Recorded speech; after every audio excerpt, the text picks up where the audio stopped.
இந்த வீடியோல எத பத்தி தெரிஞ்சுக்க போறோம்னா, ஒரு பேக்கேஜை எப்படி டவுன்லோட் பண்றது? அதுல எரர் இல்லாம எப்படி டவுன்லோட் பண்ணுது? அப்படி எரர் வந்தா நம்ம என்ன மாரி கமெண்ட்ட யூஸ் பண்றதுன்னு எல்லாத்தையும் உங்களுக்காக நான் சொல்லப் போறேன். என்னங்க எனக்கு ஒண்ணுமே புரியல. அதுதானப்பா எனக்கும் புரியல.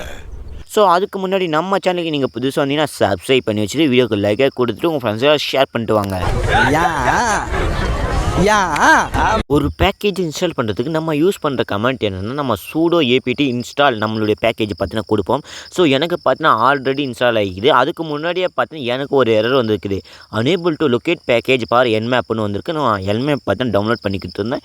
எனக்கு எரர் வந்துச்சு. இந்த மாதிரி எரர் வந்தால் நம்ம என்னடா பண்ணுறதுன்னு கேட்டிங்கன்னா, லொக்கேட்டட் இந்த மாதிரி ஒரு பேக்கேஜ் எரர் வந்தாக்கா நீங்கள் என்ன பண்ணிட்டுனா, ஸோ நீங்கள் உடனே போய் சூடோ ஏபிடி அப்கிரேட் நான் அப்டேட் கொடுத்தா போதும். ஸோ உங்களுக்கான பேக்கேஜ் எல்லாம் பார்த்தீங்கன்னா டவுன்லோட் ஆகிடும். கீழே பார்த்தீங்கன்னா கண்டினியூ கொடுத்து ஒய் பார் என்னன்னு கொடுத்துருக்கு. இதில் நீங்கள் எந்த ஆப்ஷன் கொடுக்கணும்னு தெரியுமா? ஸோ ஒய் கொடுத்தீங்கன்னா எஸ், அது பார்த்தீங்கன்னா கண்டினியூவாக டவுன்லோட் ஆகிக்கிட்டே இருக்கும். என் பார் நோ, ஸோ நோ கொடுத்தீங்கன்னா இதோட ஸ்டாப் ஆகிடும்.